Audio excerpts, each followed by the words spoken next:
We're looking at Exodus chapters 21 to 24 today. This follows on immediately after the Ten Commandments and adds some more detail. To the extent almost that actually you say there aren't Ten Commandments at all, there are a lot more. In fact, if you Google it, cheat a little bit, so between 611 and 613 rules emerge as all part of this and some of the next stuff.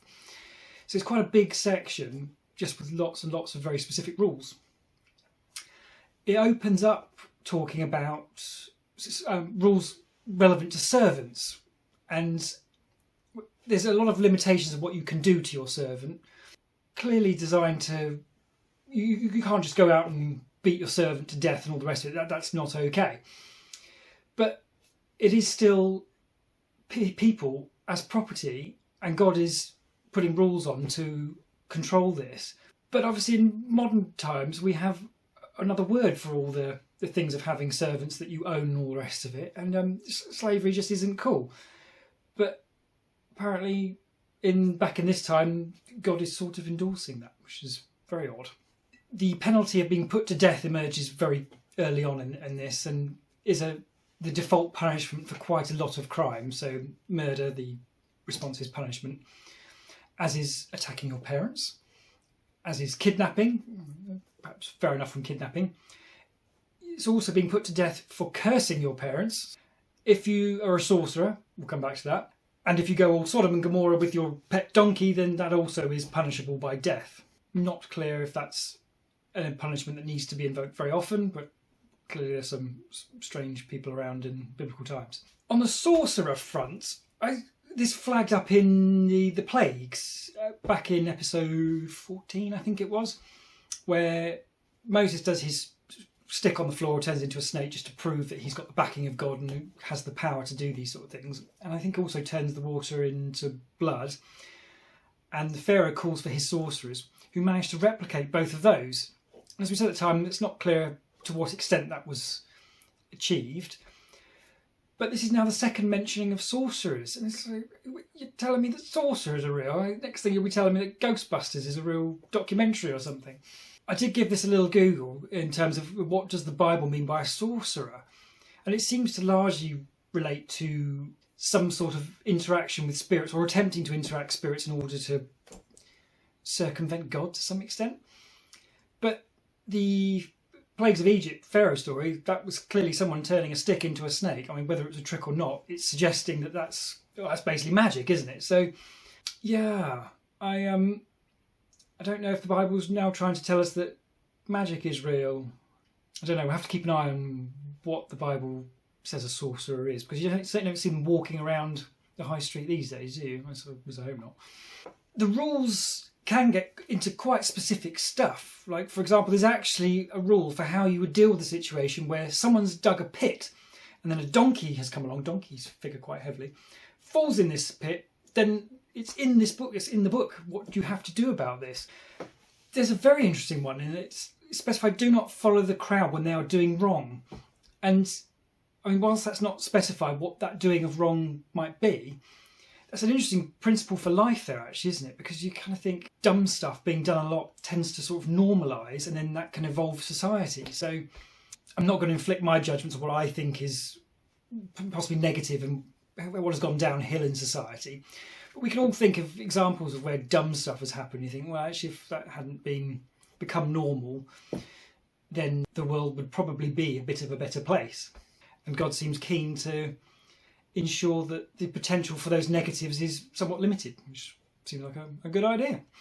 Overall, despite some slightly odd, very specific things about donkeys, then the underpinning tone to them all does seem very sensible. It's basically just about be nice to people and all the rest of it, and just with some random extra bits in there. So it's a lot softer than I was expecting when I first started reading. And you do this, you're going to get killed and all the rest of it. But actually, the thread that runs throughout seems a lot more relaxed and groovy, and would agree, I suppose, generally with what a modern, decent person would see as a good way to live, and broadly be excellent to each other, as Bill and Ted said. God goes on to say that he's going to send an angel ahead of the Israelites into the promised land, and God refers to the people already living where they're the Israelites are going, how he's going to, well, initially he says he's going to wipe them out, which to me suggests kill. But then later on, in not even 2 sentences later, it's talking about driving them out. So I'm not sure if that's just a translation issue. But clearly God doesn't think much of these people who are already where he wants the Israelites to go. He seems particularly concerned in that respect of he doesn't even want the Israelites mingling with these people who are already in the promised land, because he's worried, or he appears worried, that they will tempt the Israelites to sin. It seems to some extent that that's linked with worshipping other gods, and it seems to be either there is a natural predisposition for people to go and just pick up random extra gods, or God is just fixated on it. I suppose this is the Greek gods, isn't it, the Roman gods, so perhaps there is something in human nature that does tend to gravitate towards the divine, or wishful thinking that there's some sort of divine. That doesn't really seem, actually, now I was going to say it doesn't really seem like a thing these days, but actually between Judaism, Islam and Christianity, I think that's something like somewhere between 2/3 and 3/4 of the world. So I suppose there is some modern evidence that people in general are drawn to the idea of a god. Just these days it's now one rather than an awful lot of them. Anyway, Moses relays all this stuff to the Israelites. They go, yep, cool, we're happy with that, no problem, we'll sign up. And it's said that Moses then writes down all the stuff that God has said. In chapter 24 it refers to something called the Book of the Covenant, which it appears is basically Exodus chapters 20 to 23. So all that stuff that God has just said about donkeys and all the rest of it, seems to be basically the Book of the Covenant, which implies it's basically a deal between the Israelites and God. God saying, if you do as I tell you and follow these rules, then I will look after you.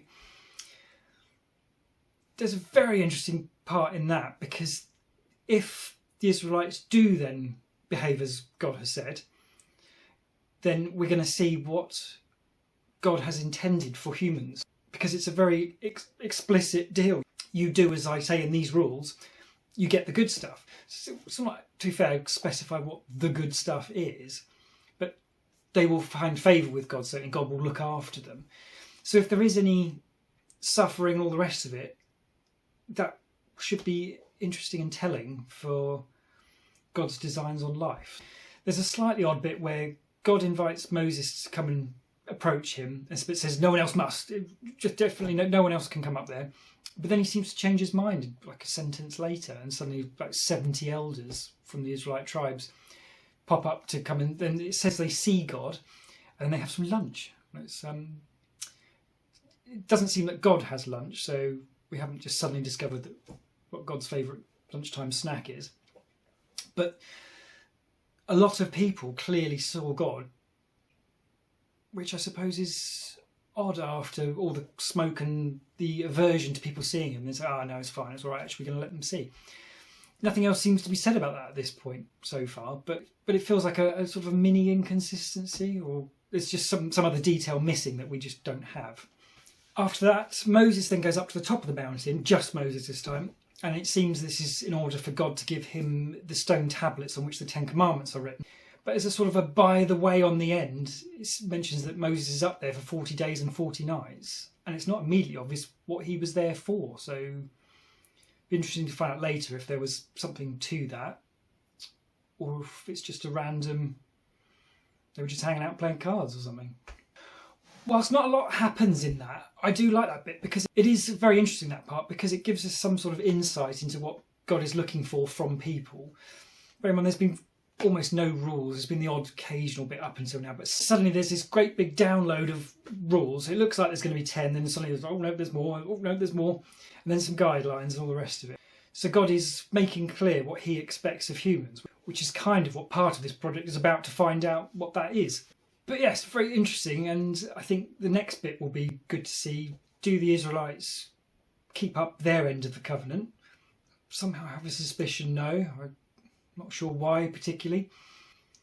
And I don't think we're going to find out in the next one, because the next section seems to be more directions from God. So we'll see if those get a bit weird about donkeys as well.